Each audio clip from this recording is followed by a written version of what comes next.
नमस्कार दोस्तों, मैं मौर्य अखिलेश कुमार अपने इस शारीरिक शिक्षा के परीक्षाओं के लिए जो टेस्ट सीरीज चला रहा हूँ उसका पेपर 17 का पार्ट 2 लेके आया हूँ। इसमें उसके विस्तृत हल दिए होंगे। अगर ये वीडियोज आपको अच्छे लगते हैं तो कृपया एक लाइक ज़रूर करें।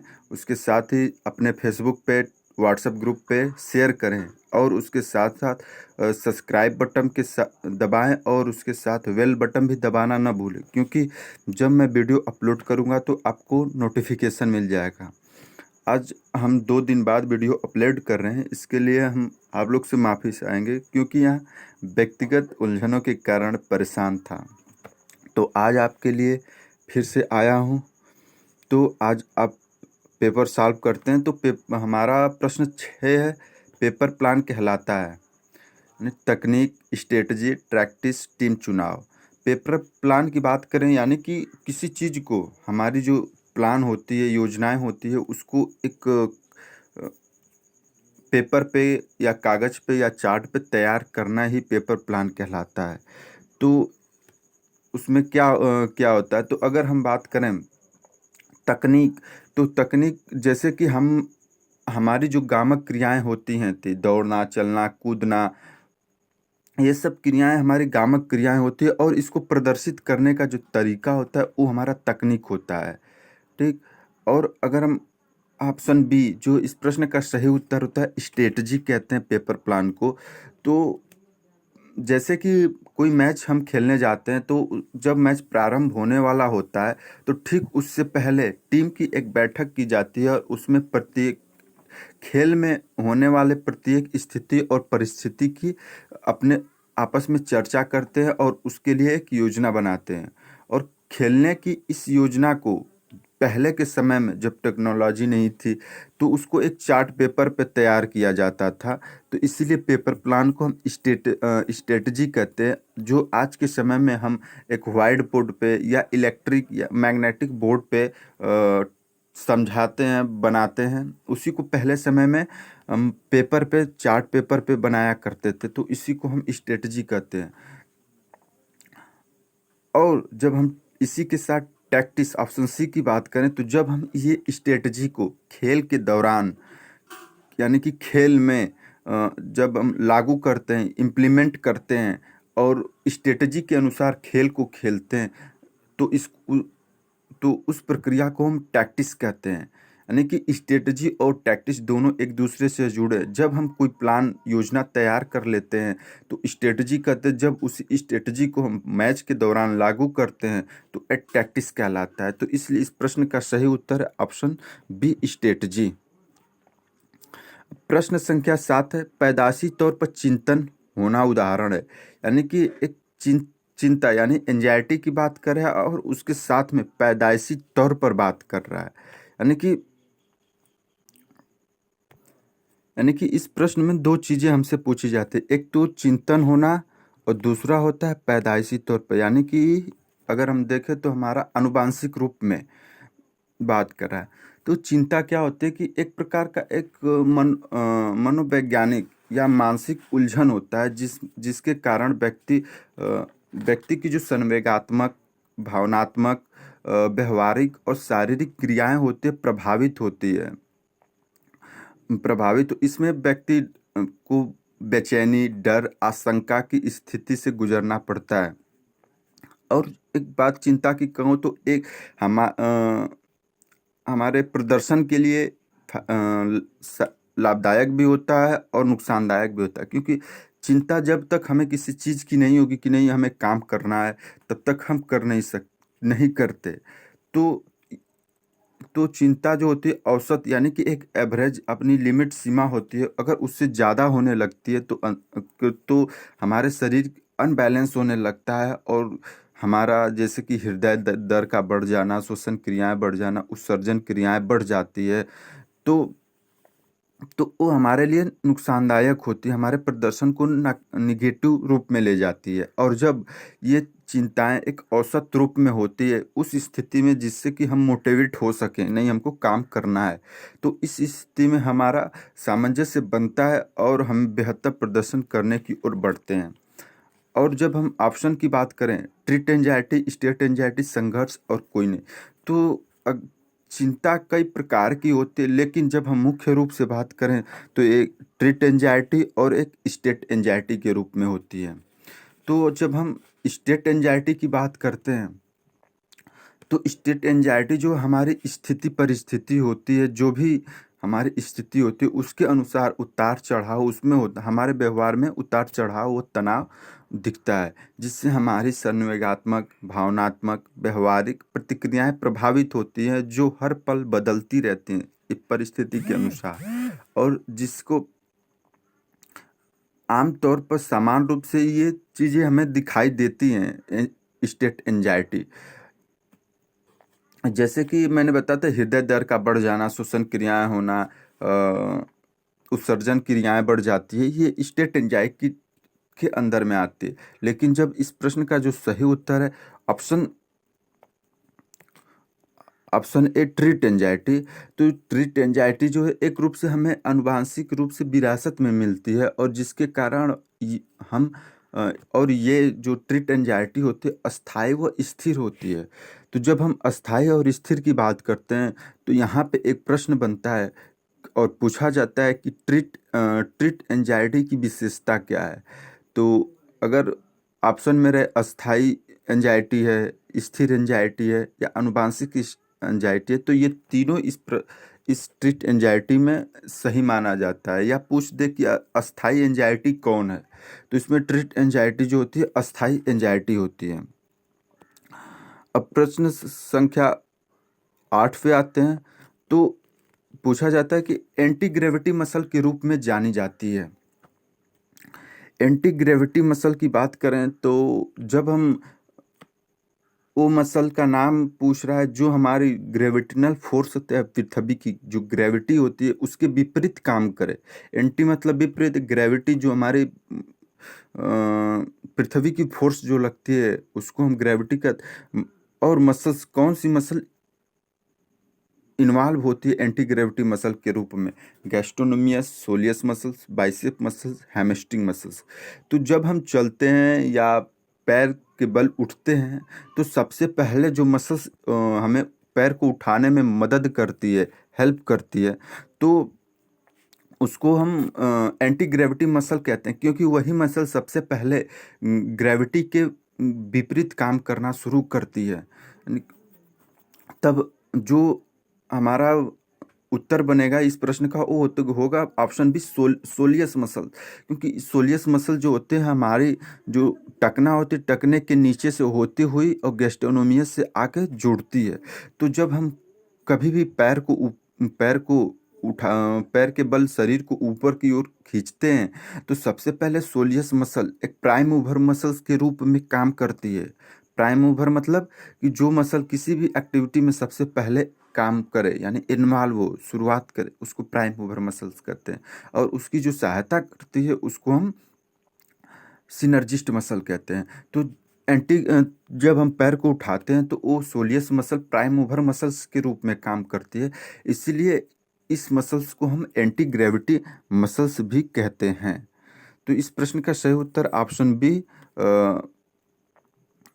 सोलियस मसल है। अब प्रश्न संख्या 9 पे आते हैं, स्टेटमेंट और तर्क की। तो एक स्टेटमेंट है कि एक प्रथम श्रेणी के उत्तोलक में बल भुजा और भार भुजा की सापेक्ष लंबाई को परिवर्तित कर सकते हैं। उत्तोलक, जैसा कि हम पहले भी बता चुके हैं कि एक छड़नुमा एक यांत्रिक मशीन है जिससे किसी भी काम को करने में हमें कम बल और अधिक गति की प्राप्ति भी होती है। तो इसके दो भाग होते हैं, एक भुजा और दूसरा भार भुजा। बल भुजा का तात्पर्य है कि फलक्रम से इसमें तीन बिंदु होते हैं। एक फलक्रम, जैसा कि आपको बता रहे हैं कि ये हमारा एक साइड भार होता है, एक साइड फोर्स होता है, और बीच में हमारा फलक्रम होता है। तो ये जो बीच की दूरी होती है ये फोर्स हो गया, और ये रजिस्टेंस। तो जो हमारा फोर्स होता है इसको बल भुजा कहते हैं, और जो हमारा रजिस्टेंस की ओर होता है तो फलक्रम से इसको हम भार भुजा कहते हैं। और इसके तीन बिंदु बल बिंदु, प्रतिरोध बिंदु और फलक्रम। फलक्रम पर ही पूरा हमारा लीवर गतिविधि करता है, एक्टिविटी करता है। तो हमें स्टेटमेंट में कह रहा है कि परिवर्तित कर सकता है भुजाओं को, तो इसमें परिवर्तित किया जा सकता है। कभी फलक्रम को यहाँ पे भी रख सकते हैं ले जाके, और यहाँ पे भी रख सकते हैं। तो लेकिन जब बात आती है,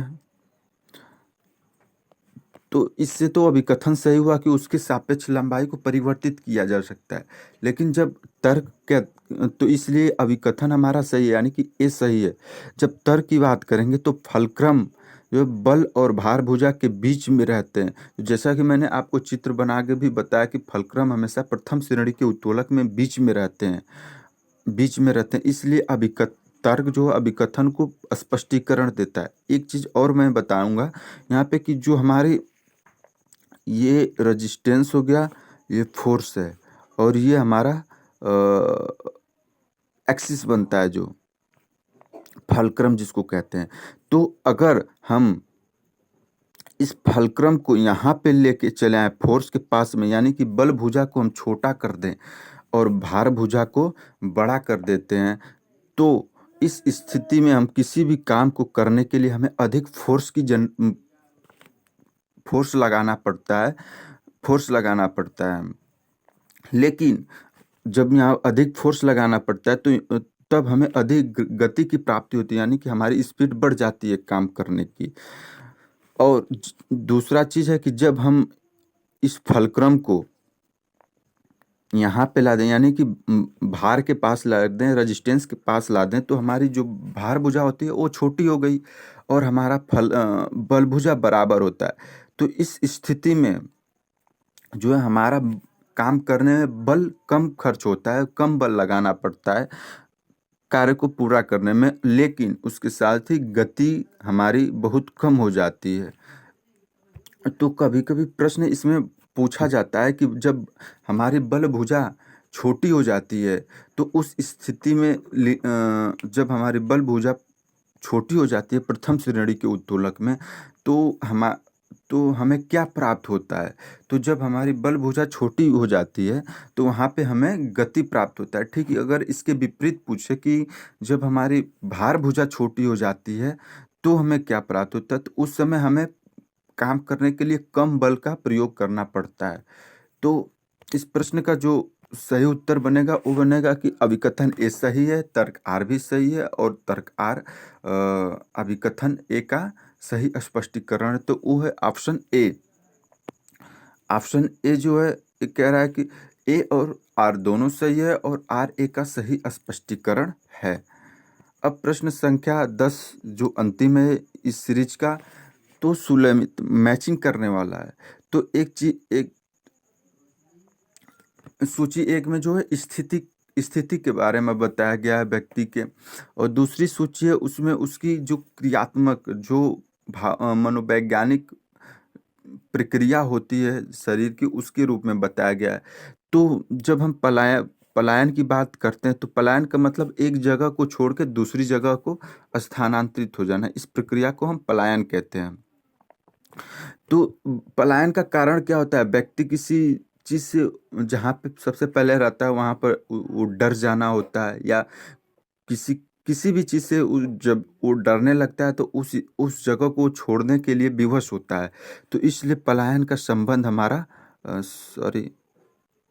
डर से होता है।